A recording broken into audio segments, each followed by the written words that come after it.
Donald Trump n'est pas content et a tenu à le faire savoir. Le concert de la mi-temps du Super Bowl est absolument horrible. Un des pires. Il est absurde et représente un affront à la grandeur de l'Amérique. En cause, cette prestation du chanteur portoricain Bad Bunny lors de la finale du Super Bowl hier, devant plus de 100 millions de téléspectateurs. God bless America. Sea Chile, Argentina, Uruguay. Une énumération de tous les pays du continent américain qui se termine par cette phrase. Seguimos aquí. Une sortie interprétée comme une critique de la politique migratoire de Donald Trump. Le président est froissé, d'autant que sa popularité semble en perte de vitesse depuis quelque temps. De 52% à sa réélection il y a un an, le taux de popularité de Donald Trump a chuté à 41%. Aux États-Unis, cela vaut une mention passable, d'autant que le pouvoir d'achat des Américains s'érode. Les légumes frais sont vraiment un luxe parfois. Et cela ne devrait pas être le cas. Oh mon Dieu, ça coûte 43 $. Un sentiment de déclassement social auquel viennent désormais aussi s'ajouter les développements du dossier Epstein, dans lequel Donald Trump est très largement évoqué. Des déboires qui profitent aux camps démocrates qui multiplient les victoires électorales aux scrutins locaux. De quoi inquiéter les républicains, comme le gouverneur de Floride, Ron DeSantis.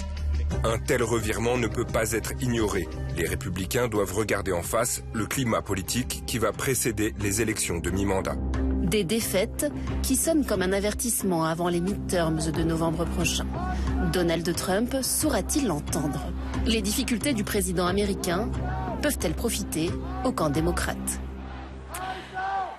Nos trois invités pour ce débat, Marc Wetzmann, bonsoir. Vous êtes écrivain et journaliste, vous produisez le podcast Ligne de Force qui est disponible sur toutes les plateformes.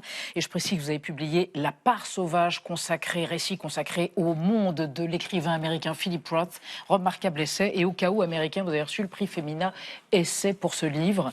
Selon vous, Donald Trump est en train de baisser dans les sondages, mais ça ne profite pas au Parti démocrate.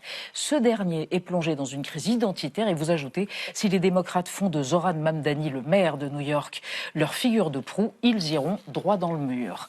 À côté de vous, Hélène Kuntz, bonsoir. Vous êtes professeure à l'INSEC Paris. Vous êtes ancienne membre des Democrats Abroad, France. Vous avez publié Portrait de VIP, l'incroyable histoire de Kamala Harris, qui était la candidate malheureuse à la présidentielle. Et selon vous, il existe une menace réelle sur le bon déroulement des prochaines élections en novembre prochain, les élections de mi-mandat, avec l'idée d'envoyer des agents fédéraux surveiller les bureaux de vote, une idée de Donald Trump. Donc malheureusement, les démocrates ne semblent pas prêts à répondre à ce type de dérive autoritaire. Et à côté de vous, Elisa Schell, politologue, spécialiste des États-Unis. Dernier essai, La démocratie à l'épreuve du populisme, les leçons du trumpisme.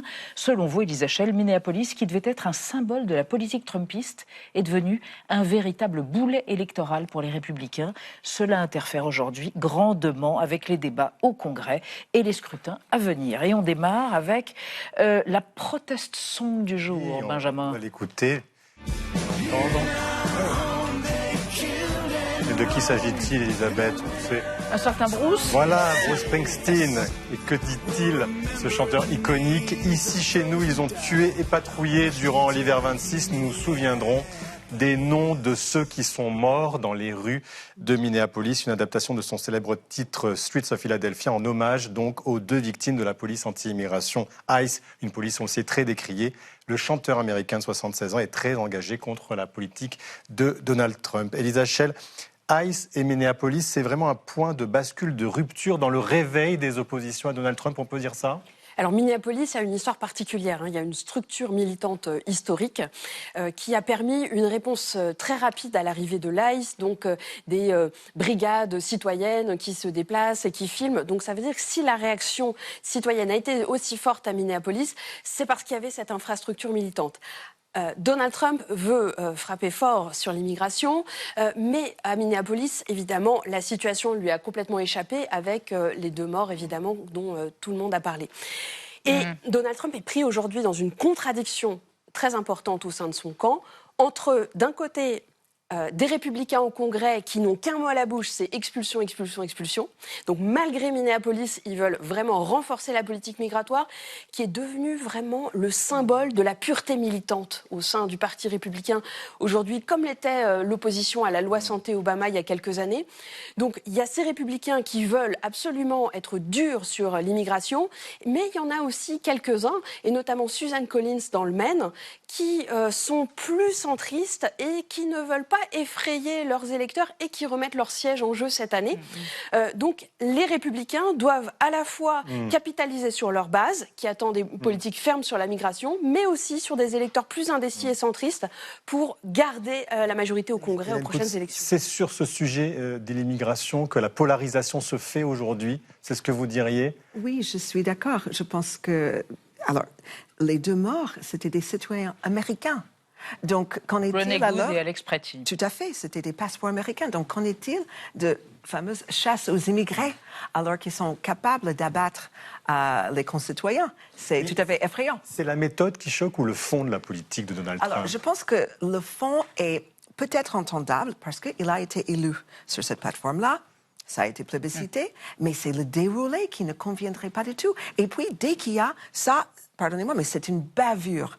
Et au lieu d'admettre que c'était une bavure, ils assument en disant non, ils les traitent de tous les noms, c'est insupportable. Et puis, ils ne s'excusent pas sur ces 2 décès. Mark Wedsman, juste pour remonter en arrière, on a entendu Bruce Springsteen, il y a pas mal de personnalités du showbiz américain qui s'expriment contre Trump. Est-ce que c'est productif ou est-ce que ça peut avoir au contraire un effet repoussoir pour le néo-libertarien du Montana ou pour le bon MAGA du Texas qui voit des artistes vilipender Donald Trump? Surtout que c'est pas forcément le plus important. Le plus important, c'est que ce que les Américains appellent les normies, c'est-à-dire les gens normaux, se sont mis à soutenir les manifestants à Minneapolis contre ICE, et ça, c'est vraiment important. Ça a fait plonger, cette histoire de Minneapolis a fait plonger Trump dans les sondages. Il y a, je crois, que 18% des Américains qui pensent que ICE a bien agi à Minneapolis, d'une part, et d'autre part, plus encore que Minneapolis, la vidéo raciste de Trump avec le couple Obama diffusée ce week-end sur son compte a été une catastrophe pour lui. Ils sont grimés en singe. À la fin, Trump a dit « je n'ai pas vu la vidéo jusqu'au bout ». Voilà. Il l'a retirée. Voilà. Il a été obligé de la retirer, alors qu'au départ, la porte-parole du gouvernement a dit « c'est un scandale pour rien, taisez-vous, parlons d'autre chose ». Donc tout ça, il y a eu des réactions très radicales là-dessus, et pas exclusivement des militants de gauche, mais vraiment des Américains de base. Ça, c'est très important, parce que ça veut vraiment dire qu'il y a quelque chose qui est en train de changer. Trump est en train de perdre le narratif aux États-Unis. On va voir s'il est capable de le récupérer, mais il est dans une sale posture. Et ce qui a changé aussi, c'est que des voix qui étaient discrètes jusque-là reviennent sur le devant de la scène, des démocrates, notamment l'ancien président Bill Clinton. Écoutez. We have seen unprecedented actions by ICE. It's made all our communities less safe for residents and local law enforcement alike, and eroded the essential trust that must exist between the people and their government. And none of it's been necessary. All of it was avoidable. Hélène Kuntz, mais où étaient-ils passés? Ils étaient tétanisés jusque-là? Alors, le problème, je pense qu'il évoque tout de même la militarisation des forces de l'ordre et l'absence de coopération. Vous savez, normalement, quand ICE arrive dans une ville, c'est toutefois parce que soit le gouverneur, le maire de la ville, il y a une coopération entre les agents fédéraux et le gouvernement local. Là, il déploie ICE contre l'avis de ces maires et ces gouverneurs, vous voyez? Et c'est ça qui déclenche cette colère-là, des démocrates notamment, et d'anciens présidents, qu'on n'entendait plus. Oui, et ils essaient de rester à leur place. Traditionnellement, un ancien président ne s'exprime pas, ils restent à leur place. Mais je pense que c'est à ce point que ne pas les entendre est aussi un peu absurde. Et Isachel, du coup, ça leur donne du carburant aux démocrates, là? Ils ont retrouvé une raison de s'exprimer. Ils sentent que les Américains sont ébranlés, qu'ils peuvent trouver un écho dans ce qu'ils disent, enfin? C'est pas sur ce sujet de l'immigration qu'ils se mobilisent.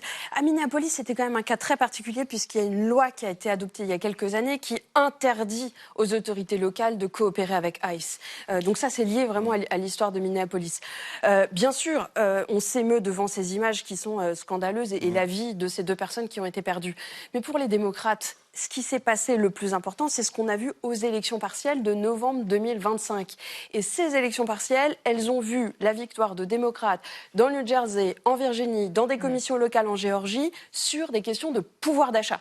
Donc c'est vraiment sur ce sujet qu'ils veulent capitaliser et que les démocrates commencent à se réorganiser plus que sur l'immigration. Mark Weitzman, on le voit en France, il y a deux gauches irréconciliables. Est-ce que c'est le cas aussi aux États-Unis et que d'un côté Bernie Sanders et puis de l'autre côté peut-être Kamala Harris et d'autres? J'ai l'impression, ou plus même. Je ne suis pas spécialiste de la gauche américaine, mais j'ai l'impression qu'il y a plusieurs gauches qui clashent.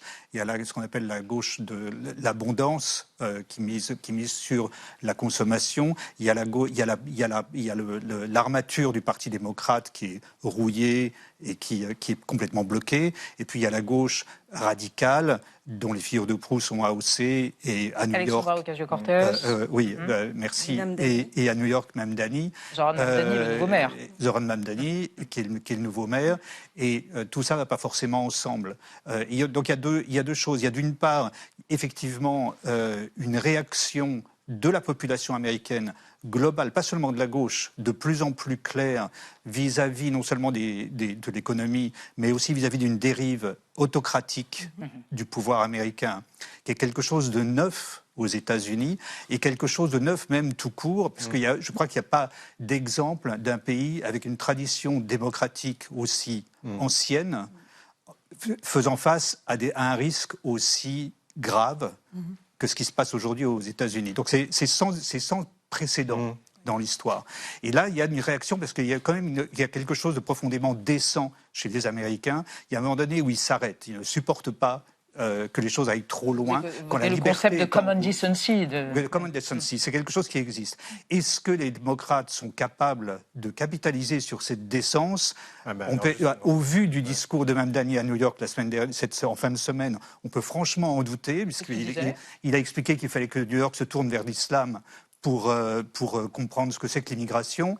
Donc, et à propos de l'Hégire, à propos du voyage de Mohamed de la Mecque à Médine. Bon, on est quand même très très loin de préoccupation des Américains pour le moins. Et je ne pense pas que ça peut vraiment aider une gauche quelconque. Hélène Kuntz, vous diriez que les démocrates ne sont pas encore une alternative crédible, justement parce qu'ils sont divisés entre deux camps complètement opposés? Ils sont divisés beaucoup par intérêt. Et j'espère qu'il y aura un consensus. Vous savez, peut-être les partis ne sont pas ce qu'ils étaient. Ces partis, on n'a que 2 partis aux États-Unis, vous voyez. Donc, il y a même peut-être des gens comme moi qui sont de plus en plus dans le camp des indépendants. Et la préoccupation, c'est une préoccupation démocrate versus autocratie, vous voyez. Donc, les lignes ont bougé là. Et la lecture de cette population est difficile dans les sondages.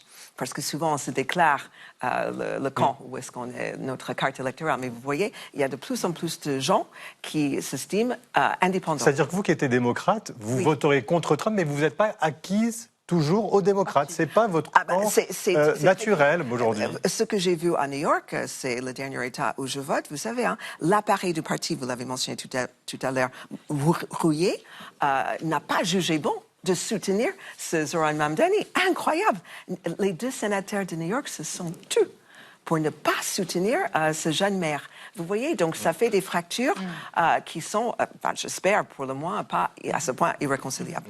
On va évoquer avec vous 3 la cote de popularité de Donald Trump qui a glissé. Il était à 56% de popularité il y a un an, aujourd'hui 40%. C'est une glissade, c'est conjoncturel ou c'est problématique pour lui à 10 mois des élections de midterms, de mi-mandat? Alors, comment l'expliquez-vous? Il y a une usure du pouvoir, de toute façon, au fur et à mesure qu'on s'approche des fins de mandat. Il y a toujours une usure du pouvoir. Après, il faudrait voir quels sondages. On pourrait aussi discuter de qui commande les sondages et quels sont les chiffres. Mais Donald Trump est allé trop loin sur le dossier de l'immigration. Il essaye en ce moment de se replacer sur des questions économiques et notamment sur la question du logement.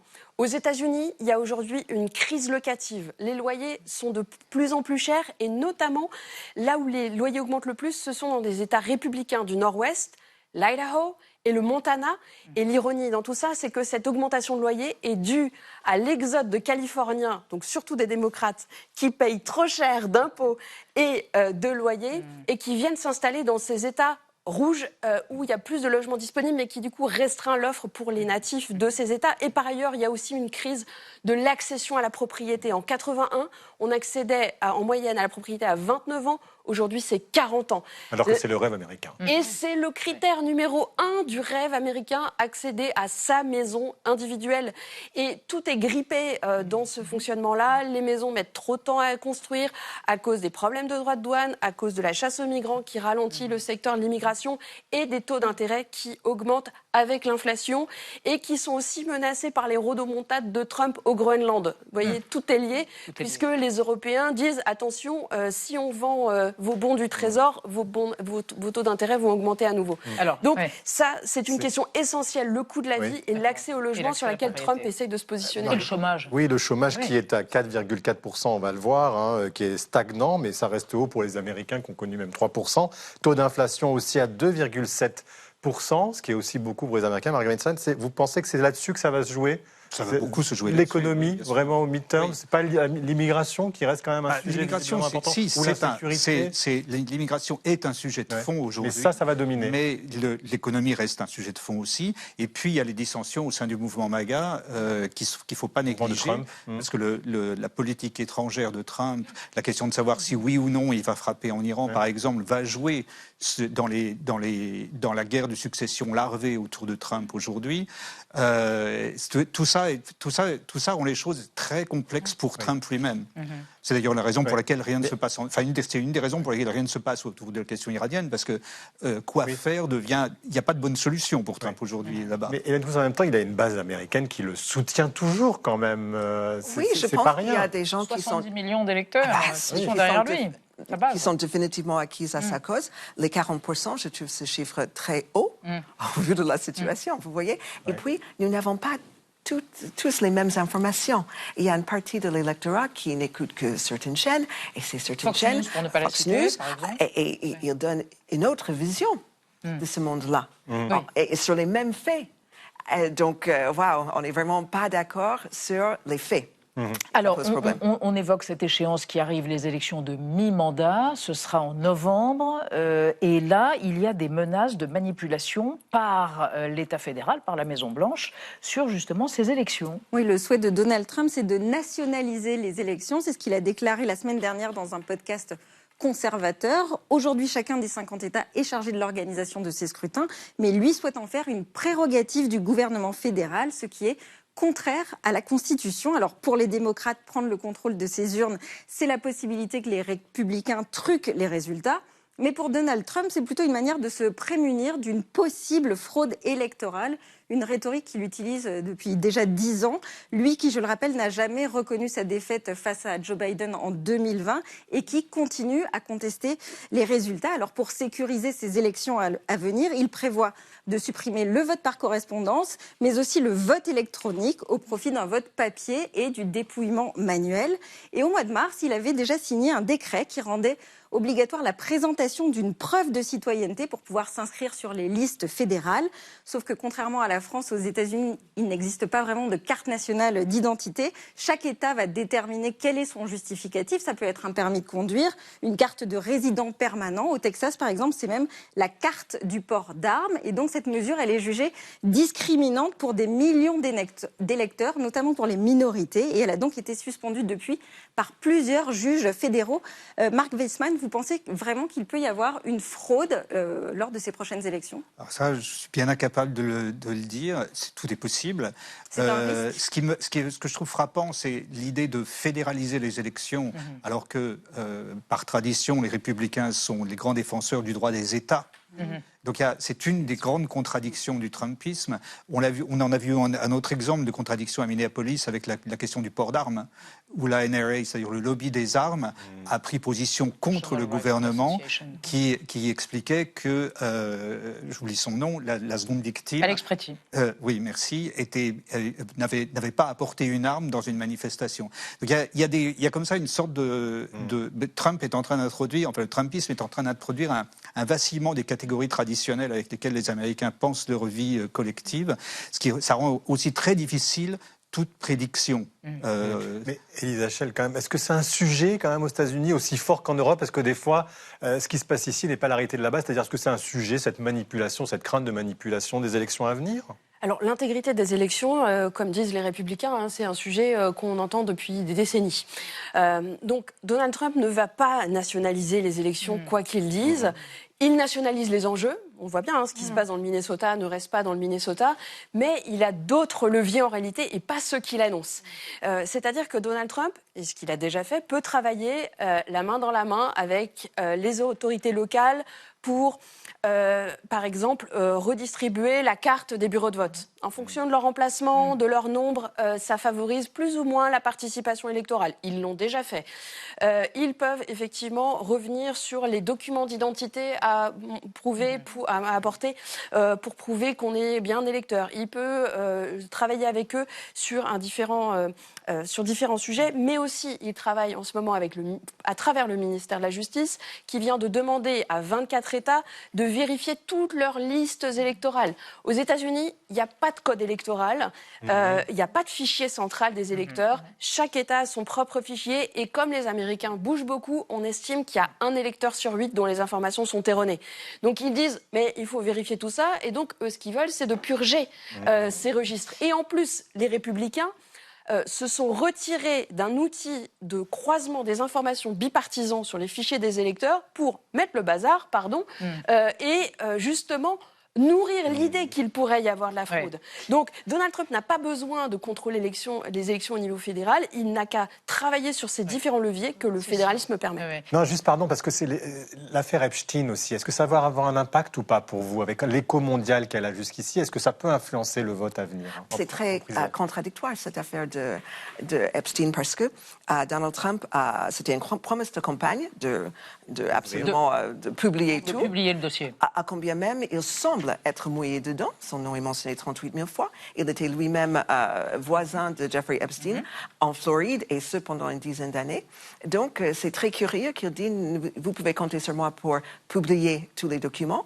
Il est élu, il dit « Non, on regarde tout ça ». Et il fallait une loi, c'est ça incroyable. Il fallait une loi du Congrès pour que ça sorte, alors qu'il aurait pu demander à son justice de dévoiler les files. La stratégie qui consistait à tout balancer, enfin pas tout, mais 3,5 millions de documents sans aucune précaution, fait que tout le monde peut y trouver son compte, tous les complotistes du monde peuvent argumenter, peuvent alimenter leur théorie à partir de ça.